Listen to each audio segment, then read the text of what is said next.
پہلی جون 1982 میں نے defence research and development laboratory DRDL کی ذمہ داری سنبھال لی۔ اس وقت کے defence minister Shri R Venkataraman نے جب مشورہ دیا کہ بجائے درجہ بدرجہ میسائل تیار کرنے کے ہمیں مکمل اپنی میسائل تیار کرنے کا پروگرام بنانا چاہیے، تو ہمیں اپنے کانوں پر یقین نہیں آیا، اور دیکھتے دیکھتے ہی وہ پروجیکٹ ایک مکمل میسائل کا پروگرام بن گیا، جس کے نتیجے آئندہ بہت دور تک پہنچے۔ ہر ایک پروجیکٹ کا نام ہندوستان کی خود مختاری، سیلف ریلائنس کا ثبوت تھا۔ سرفیس ٹو سرفیس میسائل کا نام پرتھوی رکھا گیا، ٹیکٹیکل کور وہیکل کو ترشول کا نام دیا گیا، surface to air defence system Akash کہلایا، اینٹی ٹینک میسائل پروجیکٹ کو ناگ کے نام سے پکارا گیا، اور میرے دیرینہ خواب ریکس کو یعنی ری انٹری ایکسپیریمنٹ لانچ وہیکل کو میں نے اگنی کا نام دیا۔ میسائل ٹیکنالوجی کا ہنر دنیا کی کچھ چنی ہوئی قوموں کے پاس ہی تھا۔ وہ بڑے تعجب سے ہماری طرف دیکھ رہے تھے کہ ہم کیا کرنے جا رہے ہیں اور کیسے کریں گے۔ ہم ایک میٹنگ میں بیٹھے ہوئے اپنے مقصد کو پورا کرنے کے لیے 1984 کی نشاندہی کر رہے تھے جب ڈاکٹر برہم پرکاش کی موت کی خبر آئی۔ میرے لیے وہ ایک اور صدمہ تھا۔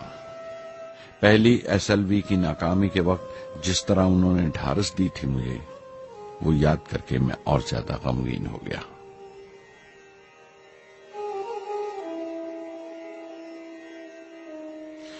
پروفیسر سارا بھائی اگر VSSC کے نرماتا تھے، بنانے والے تھے، تو ڈاکٹر برہم پرکاش اس کے عامل تھے، ایگزیکیوٹر تھے۔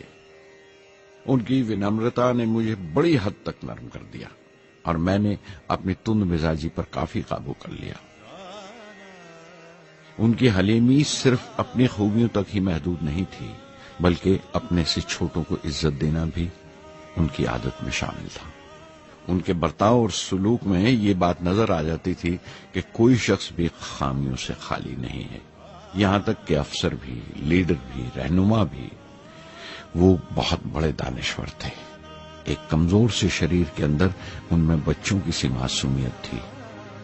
مجھے وہ ہمیشہ سائنسدانوں میں سنت نظر آتے تھے۔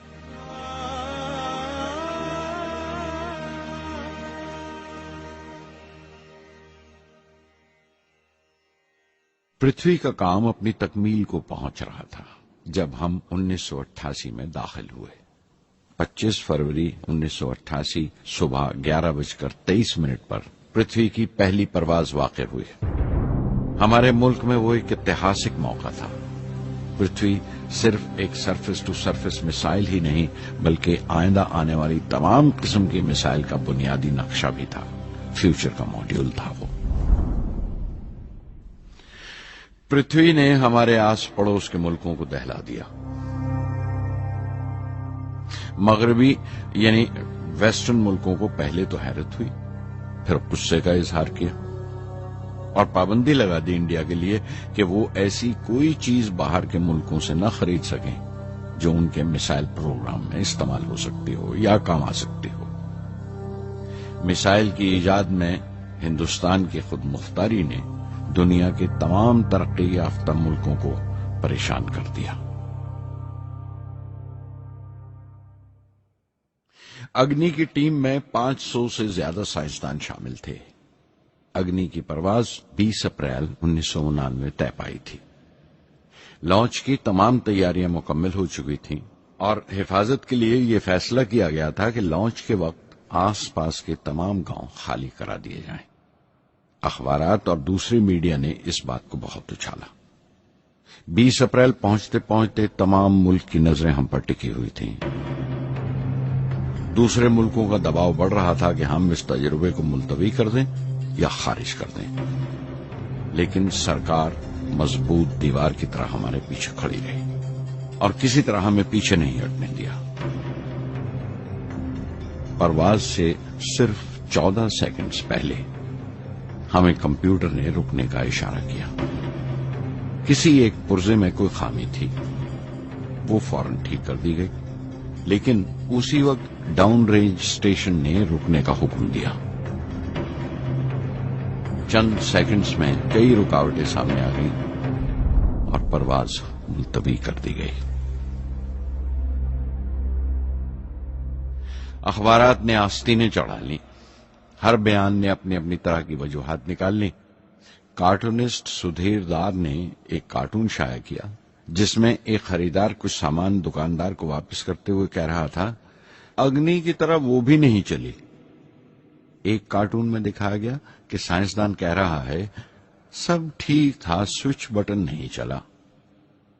ہندوستان ٹائمز کے کارٹون میں ایک نیتا رپورٹر کو سمجھا رہا ہے، ڈرنے کی کوئی بات نہیں، یہ بڑی امن پسند اہنسا واد کی مثال ہے، اس سے کوئی مرے گا نہیں۔ قریب 10 روز دن رات کام چلا میسائل کی درستی پر، اور آخرکار سائنسدانوں نے ایک نئی تاریخ طے کی اگنی کی پرواز کے لیے۔ مگر پھر وہی ہوا، 10 سیکنڈ پہلے کمپیوٹر نے رکاوٹ کا اشارہ کیا، پتہ چلا ایک پرزہ کام نہیں کر رہا ہے۔ پرواز پھر ملتوی کر دی گئی۔ ایسی بات کسی بھی سائنسی تجربے میں ہو جانا عام بات ہے، غیر ملکوں میں بھی بہت بار ہوتا ہے، لیکن امید سے بھری ہوئی قوم ہماری مشکلیں سمجھنے کو تیار نہیں تھی۔ ہندو اخبار میں کیشو کا ایک کارٹون چھپا جس میں ایک دیہاتی کچھ نوٹ گنتے ہوئے کہہ رہا تھا، میسائل کے وقت گاؤں سے ہٹ جانے کا معاوضہ ملا ہے، 2-4 بار اور یہ تجربہ ملتوی ہوا تو میں پکا گھر بنوا لوں گا۔ امول بٹر والوں نے اپنے ہورڈنگ پر لکھا، اگنی کو ایندھن کے لیے ہمارے بٹر کی ضرورت ہے۔ اگنی کی مرمت کا کام جاری رہا۔ آخرکار ایک بار پھر 22 مئی کی تاریخ اگنی کی پرواز کے لیے طے پائی۔ اس کی پچھلی رات ڈاکٹر اروناچلم، جنرل کے این سنگھ اور میں ڈیفنس منسٹر کے سی پنت کے ساتھ چہل قدمی کر رہے تھے۔ پورے چاند کی رات تھی، ہائی ٹائیڈ کا وقت تھا اور لہریں گرج گرج کر خدا کی عظمت کا نام لے رہی تھی۔ کل اگنی کی پرواز کامیاب ہوگی یا نہیں، بار بار یہی سوال ہمارے دماغ میں گونج رہا تھا۔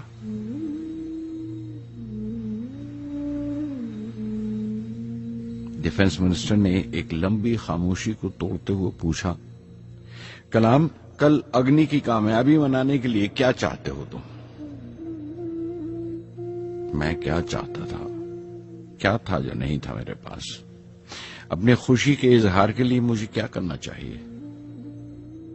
اور اچانک مجھے جواب مل گیا، ہم 1,00,000 پیڑوں کی کونپلیں لگائیں گے، میں نے کہا، اور ان کے چہرے پر رونق آ گئی۔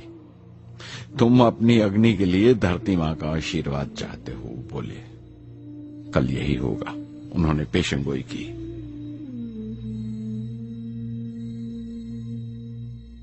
اگلے دن صبح 7:10 پر اگنی لانچ ہوئی۔ قدم قدم صحیح نکلا، میسائل نے جیسے ٹیکسٹ بک یاد کر لی ہو، جیسے سبق یاد کر لیا تھا۔ ہر سوال کا صحیح جواب مل رہا تھا۔ لگتا تھا ایک لمبے خوفناک خواب کے بعد ایک خوبصورت صبح نے آنکھ کھلی ہے۔ 5 سال کی مشقت کے بعد ہم اس لانچ پیڈ پر پہنچے تھے۔ اس کے پیچھے 5 لمبے سالوں کی ناکامیابی، کوششیں اور امتحان کھڑے تھے۔ اس کوشش کو روک دینے کے لیے ہندوستان نے ہر طرح کے دباؤ برداشت کیے تھے، لیکن ہم نے کر دکھایا جو کرنا تھا۔ میری زندگی کا سب سے قیمتی لمحہ تھا وہ مٹھی بھر سیکنڈز، 600 سیکنڈ کی وہ پرواز جس نے ہماری برسوں کی تھکان دور کر دی، برسوں کی محنت کو کامیابی کا تلک لگایا۔ اس رات میں نے اپنی ڈائری میں لکھا، اگنی کو اس نظر سے مت دیکھو، یہ صرف اوپر اٹھنے کا سادھن نہیں ہے، نہ شکتی کی نمائش ہے۔ اگنی ایک لو ہے جو ہر ہندوستانی کے دل میں جل رہی ہے۔ اسے مثال مت سمجھو، یہ قوم کے ماتھے پر چمکتا ہوا آگ کا سنہری تلک ہے۔